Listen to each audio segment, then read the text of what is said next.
Hi everyone. In this video, I'd like to just go over some function basics. This is not primarily a functions class, it's an algebra class. Pre-calc will be all about functions. So our goal here is just to expose you to some of the notation and vocabulary and have you working with function notation here and there throughout the quarter so that it's not a huge dump on you all at once in a 141 class. So really what we're talking about with functions is relating variables, and you can do that in a lot of different ways. You can use tables, graphs, words, just described in words, or equations are kind of the big four. And we'll look at a variety of things in this class and even more in 141. We'll try and make sure we look at all four of those pretty thoroughly. So you can relate 2 variables, you can relate 3 variables, you can relate as many variables as you want, but we're going to pretty exclusively look at relating 2 variables for now. So we're thinking about a way to relate 2 variables. And what's specific to functions is that this is done in a way where every input has exactly one output. So that's key. We don't want functions to be ambiguous. If you plug one thing in, and for our purposes, that thing is generally a number or an expression with variables in it, but really it could be anything. You put one thing in, you get one thing out. You don't want to get 2 possible answers back. You don't want to get no answers back. That's really the big deal with function. And graphically, you can see that as a vertical line test. So if you're, I'm not going to get into the graphs piece too much right now, but just to mention it, if you're looking at a graph, if you draw a vertical line anywhere on that graph, it should only hit it once, because a vertical line is isolating a single x value, which is a single input. And wherever it hits that graph, it's picking a y value to go with that x value. So this will be a big 141 thing, vertical line test, is it a function? But generally everything we run into in this class is a function. I can think of a couple things that maybe wouldn't fit that, but we just won't use the function thinking when we hit those for now, so we'll deal with that a little bit later on. But I do want you to get comfortable with a couple of things. So domain and range, this is some vocab. These are another one that's great for flashcards if you're a flashcard person, or make yourself a vocab list. So I will use this, and most often we'll be looking at reasonable domain and range. But let's just start with domain is the set of all possible inputs. So kind of traditionally, that would be x values. You don't have to call the input variable x, but that's a really common thing you'll see. And the range is the set of all possible outputs, which are y values. So when I tack the word reasonable on there, that just means that we're working in the context of some word problem. So maybe it's medication dose is affecting your temperature. So the domain would be all the possible medication doses you might look at, and the range would be the associated temperatures. And the formula or graph or whatever it is that you're using might not have a restriction on what you could put in, but realistically, you're only going to put in medication doses that make some sort of sense. So you're not going to give a negative medication dose.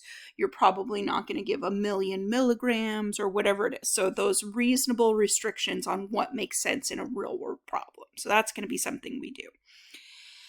I think for us, the biggest one here is going to be just getting comfortable with this notation. So you can see this y equals f of x right here. This is function notation. And when we look at that, y is our output variable, x is our input variable, and f is the function name.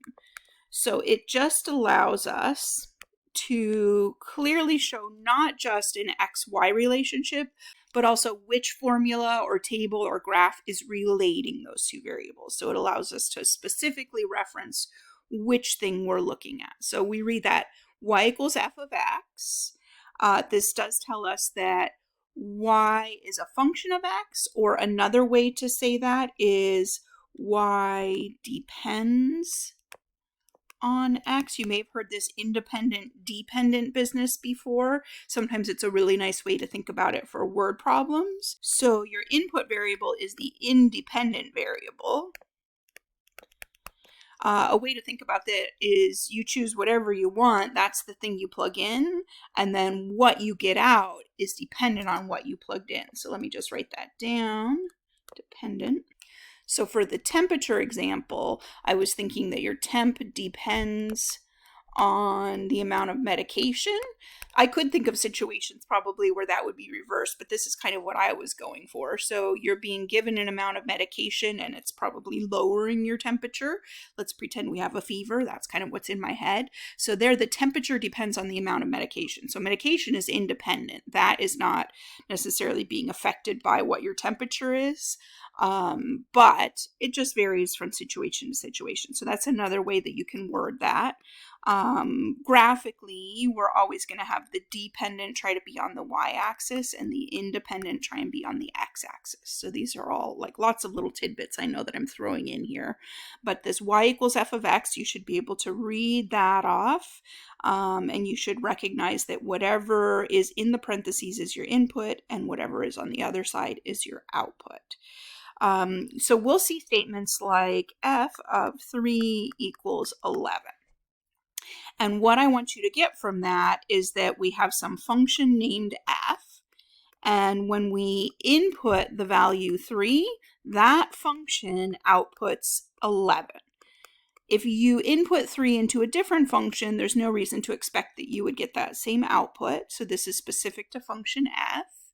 And note that we can do something kind of similar already without function notation. We can do an ordered pair, right? We'll do an x comma y ordered pair.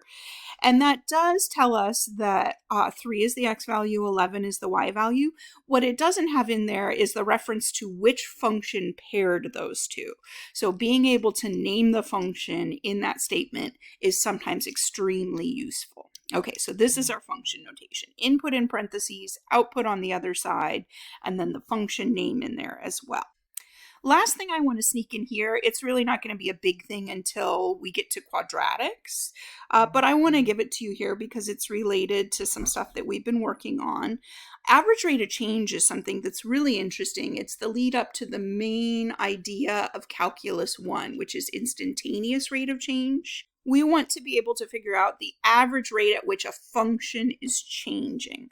So we get this formula. If you want to know the average rate of change from one x value to another x value, you get this f of b minus f of a over b minus a. So I want to pick that apart just a little bit because it does kind of go with some things that are going to come up again in this lesson.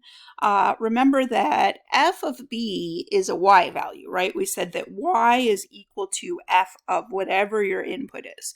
So this is the y value when x equals b, and f of a is the y value when x equals a.